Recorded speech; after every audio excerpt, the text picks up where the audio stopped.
The question everybody's asking is, where is Joe Biden?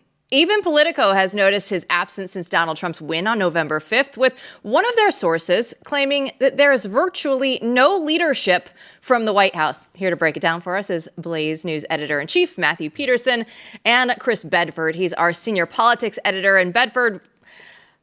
I mean, we look at it and we always wonder where Joe has been, yet the question remains right now, where is he? You know, that's always been the question. And that's funny that you mentioned that Politico finally noticed this.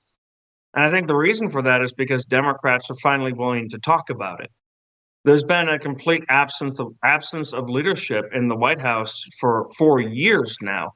I mean, Colorado, where the Obamas live, has been a much bigger hub of activity. And Barack Obama himself reportedly has free reign in the White House, or at least did before this whole primary thing ended up happening to Joe Biden. He's kind of checked out. The last footage that we've seen of him was fine footage for an elderly relative. We've all gone through this with people who we love who start to fade away and don't quite represent themselves the way that they used to. Joe Biden, and now at least people are finally willing to admit, has long been there as a president. And it's been kind of shocking to see, though, it's not just that Joe Biden is absent. It's that the new president-elect, not his vice president, but former President Donald Trump, seems to be everywhere at the exact same time. I mean, he's going over to France. He's going to the grand, beautiful, really moving reopening of Notre Dame. Royalty from England, people who used to snub their nose at him, Canadian prime ministers, or I guess governors, as he would call them, French leaders, they are bustling to get into shaking his hand. When people wonder what American policy is, they're much more interested. They'd be much better suited talking to Donald Trump, the mean old orange man, they would be talking to the sitting president of the United States, if they're even able to get him on the line. And more, it seems like they're not. I mean, Joe Biden is someone who, on one hand, poured his life into the Democratic Party, but on the other hand, poured his life into himself. It was a deal that he made. He was willing to shift his beliefs. He was willing to shift his stances. He was willing to sometimes get pushed to the back of the line by Democrats who never actually wanted him to be president until they essentially were forced to by how crazy the rest of the slate was in order to defeat Donald Trump.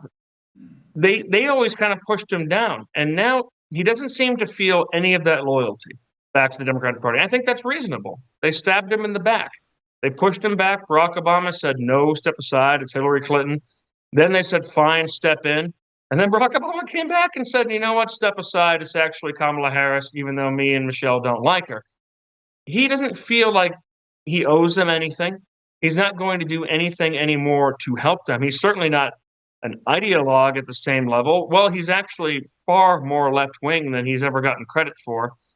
The true Joe Biden is coming out. And this is kind of one of the untold stories of D.C. that people don't like to talk about, is that consoler-in-chief, Joe Biden's kind of nickname and the way he's had a reputation, is as accurate a reputation as John F. Kennedy family man.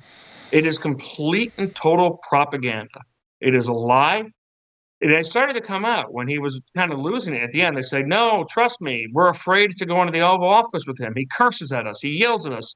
And then they would add the lie, he's sharp as a tack. Well, the first part is actually true. It has always been true about Joe Biden. Despite the fact that he's able to, like a good politician, a classic old school politician, affect that warmth and affect that, I understand your suffering. The reality is a mean man. And someone who is not giving back the love right now to the Democratic Party. And honestly, I kind of understand that. The only problem is he is still the most powerful person on the planet, at least on paper. And that creates a vacuum, a very dangerous vacuum for this country. It really is unbelievable, the juxtaposition between, Trump and his so-called dominating handshake with the French President Macron. People freaking out about it really cracks me up. And the reception that Trump is getting from world leaders. I mean, we really don't even need to ask you about that. Everyone's seen it. So they've seen him act as president, since really a few weeks after he won. He's already in the lead. I think what you said is very perceptive, and it speaks to something very deep, I think, that's lurking here. And that is, where is the leadership in the Democratic Party, period? And even deeper than that, it seems to me that there's a generational, or maybe better said, an establishment lack of leadership writ large, Republican and Democrat, where there's just a black hole right now of nothing. And I say this and hand it over to you. I mean, it was at least in the background, you thought maybe Barack Obama was, passive aggressively ruling us all in some way, right? I mean, there was some, and he was the professional, but, he came out, looked like an idiot, screaming at everyone to vote for Kamala. Kamala's a non-entity. Biden's absent. There is no one minding the store as far as I can tell. And what you just said was, to the extent that there is, it's a sad, old, selfish man who at the end of the day hates everyone and has no friends but himself. Am I hearing this right?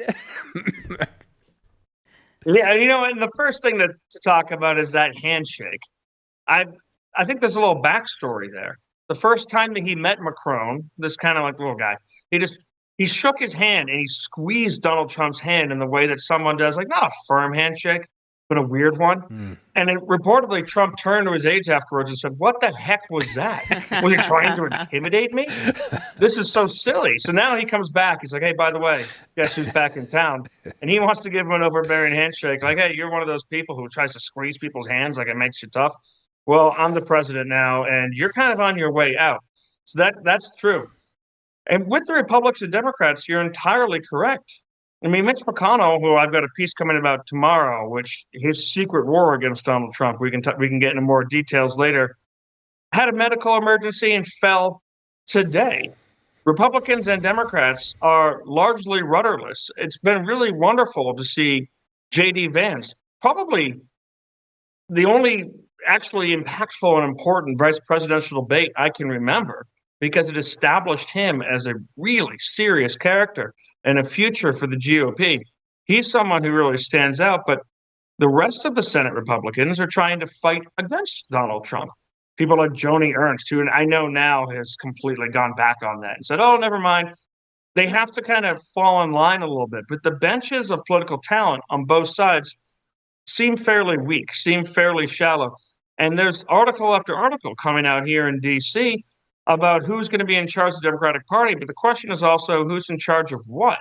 I mean, they're fighting over scraps. And honestly, when you're trying to have a reshaping of a party, best time to actually do that is when you're not in power, when people haven't won, when there's massive losses handed to a party. That's a time for different people with different competing visions to really step forward in kind of a vacuum where it doesn't have a huge impact on actual American governance, to try and figure out who's in charge. But for a decade now, it has been octogenarians white-knuckle gripping onto power in a way that is embarrassing. I mean, during the Reagan years, they talked about how old the Soviet leadership was. I think he went through 3 Soviet premiers because they kept on dying in office when he was president. They were all, granted, they lived hard lives, a lot of vodka, but they were all younger than the leadership of the Democratic and Republican parties in the Senate. Now, things have started to change a little bit, shift. John Thune is obviously a much younger person. The Democrats have a younger Hakeem Jeffries in the House of Representatives. But do people actually think that he's the center of power? Certainly, D.C.'s political press hasn't reacted as such. Certainly, D.C.'s Democrats still react to Nancy Pelosi, who's white-knuckling, gripping onto power. But it's left a void. It's left a vacuum.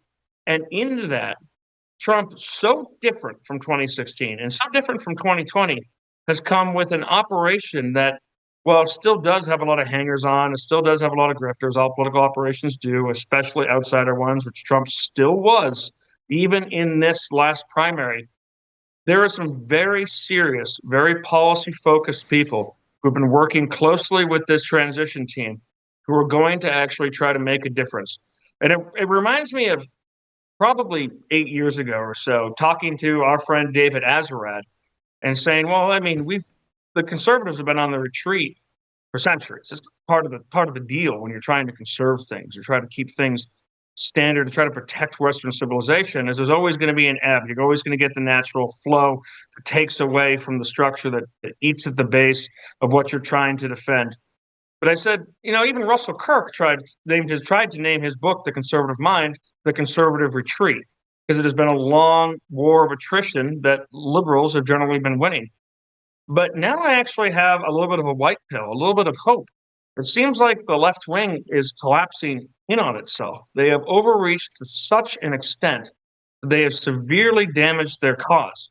And as Azarad told me, the difference here is that conservatives have only begun just now, 8 years ago, to fight, to really fight, not simply to try and write nice books about things, not simply trying to talk to each other, but to really push back against the left-wing state, to really push back against their ideas. Like we talked about last night, the idea that birthright citizenship and these anchor babies that have long been an issue in American politics, have long made a farce of American citizenship, is actually under discussion. Well, that probably won't actually be changed, is a sign of a complete mindset shift of people who are on the right and the American right, Republicans, conservative, populists, nationalists of all stripes, coming forward and saying, not only are we going to just not tinker around the edges, cut 1% here, cut 2% there, we're actually going to try and turn the tide.